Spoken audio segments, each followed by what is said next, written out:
여러분, 와인 하면 어떤 나라가 가장 먼저 떠오르시나요? 아마도 프랑스가 떠오르는 분들이 대부분이실 텐데요. 저도 와인을 간 마시기 시작했을 때 와인을 막 사러 가면 당연히 프랑스 보르도 와인 먼저 먹어봐야겠다라고 생각했었던 것 같아요. 이런 최고의 프랑스 와인들 중에서도 이 와인들과 대결을 펼쳐서 대승을 거둔 와인이 있었으니 바로 미국의 캘리포니아 와인입니다. 캘리포니아 와인은 지금이야 전 세계적으로도 너무 유명하고 큰 명성 그리고 큰 사랑을 받고 있지만 이 대결이 일어난 당시만 해도 시골의 무명 와인 듣보잡 취급을 받았었어요. 프랑스의 이 치욕을 안겨준 와인들의 흥미로운 대결, 바로 파리의 심판입니다. 이 사건이 파리의 심판이라 불리게 된 이유, 바로 그리스 신화 속 이야기 파리스의 심판에서부터 시작됩니다. 어느 날 바다의 여신 테티스와 인간 펠레우스의 결혼식이 열립니다. 신들은 열심히 파티를 즐기고 있죠. 거의 모든 올림포스 신들이 초대된 가운데 브라의 여신인 에리스는 유일하게 초대를 받지 못했는데요. 결혼식 날 브라의 여신 초대하는 게 더 이상하죠. 에리스는 자기만 초대를 못 받아서 너무 분노해요. 여기 파티를 어떻게 깽판을 쳐볼까 라고 생각을 하다가 그래, 불화를 일으킬 묘책을 쓰자 라고 생각을 하죠. 그래서 황금 사과를 하나 파티장에 투척합니다. 이 사과에는 가장 아름다운 여신에게라고 쓰여 있었죠. 여신들은 저마다 자기가 제일 예쁘다고 생각했어요. 제우스의 아내이자 신들의 여왕, 질투의 여신으로 좀 유명하죠. 헤라, 그리고 전쟁과 지혜의 여신인 아테나, 그리고 미와 사랑의 여신 아프로디테였죠. 네, 옥신각신하는 세 여신들 사이에서 제우스는 너무 난처해집니다. 그래서 인간들 중에서도 가장 잘생긴 목동 파리스에게 그 심판을 맡기고 자긴 도망가요. 파리스는 트로이 왕의 아들이었어요. 그런데 버려진 비운의 왕자였고요. 세 여신은 파리스에게 자신을 승자로 뽑아주면 너무 좋은 걸 주겠다고 각자 딜을 하게 됩니다. 헤라는 부귀의 영화와 권세를, 아테나는 전쟁에서의 승리와 명예를, 아프로디테는 세상에서 가장 아름다운 여인을 약속하죠. 여러분은 어떤 조건을 선택하셨을 것 같나요? 파리스는 생각 따위 필요하지 않았어요. 당연히 가장 아름다운 여인을 내건 아프로디테를 선택하게 됩니다.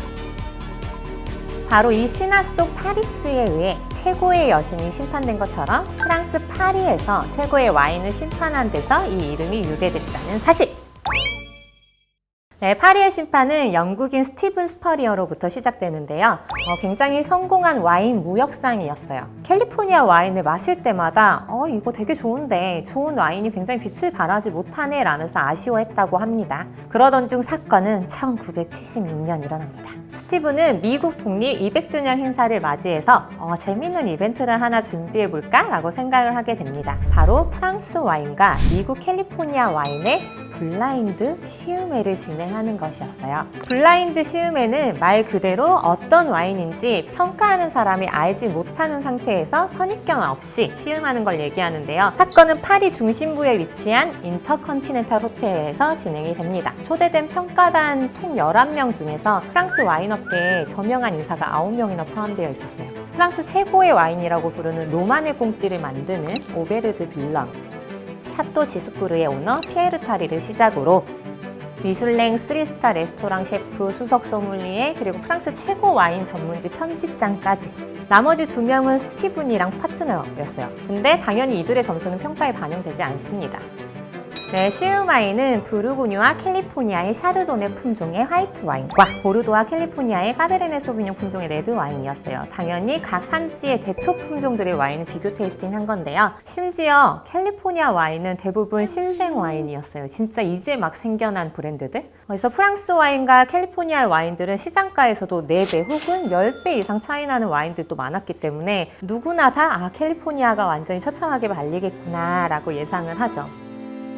오전 타임의 화이트 와인 평가부터 시작하게 됩니다. 그리고 중간 결과가 발표됐을 때 모두 큰 충격을 받게 되죠. 당당히 1위를 거머쥔 와인이 캘리포니아의 샤또 몬텔레나 샤도네였어요.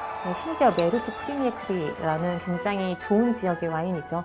이 와인과 무려 6점 차이로 대승을 거둔 겁니다. 이 모욕을 씻어야 되니까 레드와인 시음회가 있는 오후 타임에는 평가단이 너무 긴장을 하게 돼요. 하지만 레드와인 역시 캘리포니아의 스택3 와인셀러라는 와인이 1등을 차지하게 되죠. 2등 프랑스 와인이랑 단 1.5점 차이였는데요. 여러분 2등이랑 4등까지 다 프랑스 와인이었어요, 다행히. 근데 여기서 중요한 거는 프랑스 보르도 최고의 레드 와인이에요. 샤또 무똥 루치드와 샤또 오브리옹. 지금도 최소 100만 원대 이상을 호가하는 와인들입니다. 심지어 프랑스 최고의 와인을 이겼다. 시음회장은 아수라장이 되고 말죠. 평가단 중 한 명인 오데뜨칸 여사는 재심사하자고 재심사를 요청하는데, 왜냐하면 그녀가 2번이나 모두 캘리포니아 와인에 최고점을 줬어요. 네, 이 행사를 주최한 스티븐 역시도 예상하지 못한 결과였는데요. 이 행사에 대한 일종의 처벌이랄까요? 1년 동안 프랑스의 와인 시음 행사 참여를 금지당하고요. 기자들한테 행사 참석을 요청해달라고 했어요. 근데 이거 너무 결과가 뻔하지 않냐, 기사거리도 되지 않을 거다라면서 대부분 거절하게 됩니다. 미국 타임즈의 파리 주재원인 조지 테이버만 참석을 하는데요. 그리고 이 역사적인 사건을 기록하게 되면서 그는 제목을 파리의 심판이라고 적게 되죠. 그리고 30년 후인 2006년 스티븐은 또다시 30주년 기념 시음회를 계획하죠. 1976년에 프랑스 레드 와인이 너무 익지 않았다. What was said at that time is that yes, the California wines won because they were too open, too mature already for their age. 결과도 같았죠. 하지 말았어야 할 것을 해불어서 레드와인 7위를 차지했던 리치 빈야드의 몬테벨로라는 와인이 영예를 안게 됩니다. 이 파리의 심판은 와인업계의 혁명을 일으키면서 캘리포니아 와인의 명성을 세계적 수준으로 올려줬죠. 이탈리아나 칠레, 호주, 뉴질랜드, 남아공까지 수많은 산지의 와인 메이커들에게 희망과 에너지를 줬습니다. 재밌는 게 이 사건이 워낙 조금 이슈가 됐다 보니까 이 이야기가 영화로 제작이 됩니다. 2008년 국내에서는 와인 미라클이라는 제목으로 개봉했는데요. 샤또 몬텔레나 와이너리와 오너 짐 베럿의 이야기가 배경이 됩니다. Who is this? Time Magazine? 파리의 심판의 주역들인 와인을 힘들게 공수해 왔습니다. 1위를 차지했던 와인이고요. 샤또 몬텔레나 나파밸리 샤도네입니다. 일반 마트나 이런 데서는 한 10만 원대 중반으로 구매가 가능하죠. 색이 굉장히 옐로우, 그리고 한 14K 골드 정도 되는 컬러를 띠고 있죠.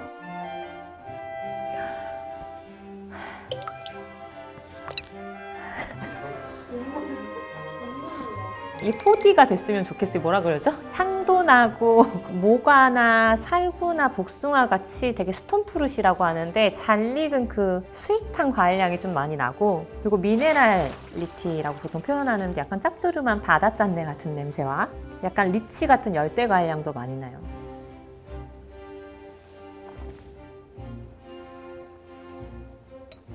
먹고 나니까 그 과일향이랑 나무의 그 오크 숙성을 통해서 생겨난 은은한 그 달콤하고 바닐라 향과 뒤에 코코넛 같이 약간 단향도 좀 올라오고요. 입안의 구조감이 되게 좋아요. 구조감이 되게 설명하는 거 어려워하시는데 그냥 입안에서 딱 먹었을 때 기분 좋게 꿀꺽 되는 느낌? 입안을 좀 가득 채워주는 견고한 구조물 같은 느낌이라고 생각하는 게 제일 편하죠.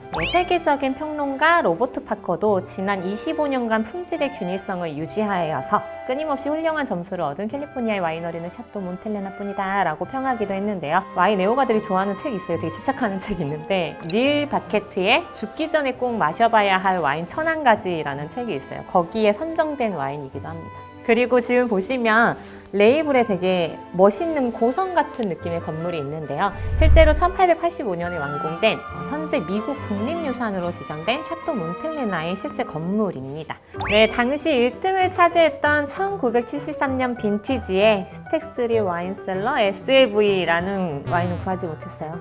스택3 와인셀러의 아르테미스 까베르네 소비뇽입니다. 세계적인 전문가들에 의해서 90점대 이상을 받은 빈티지인 18 빈티지를 준비했습니다. 이 아르테미스는 상향의 신입니다. 98% 까베르네 소비뇽, 그리고 뿌티베르도와 말베기 그 나머지를 블렌딩을 하고 있고요. 디켄팅을 한번 좀 해서 마실 건데요.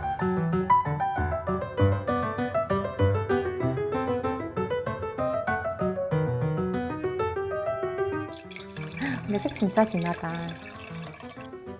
네, 확실히 좀 잘 익은 검붉은 과일인데 조금 마른 과일 향도 나요. 그만큼 약간 쫀득쫀득한 과일. 확실히 까베르네 소비뇽 그 특유의 야채 또 매운 향, 담배 향도 좀 많이 나고.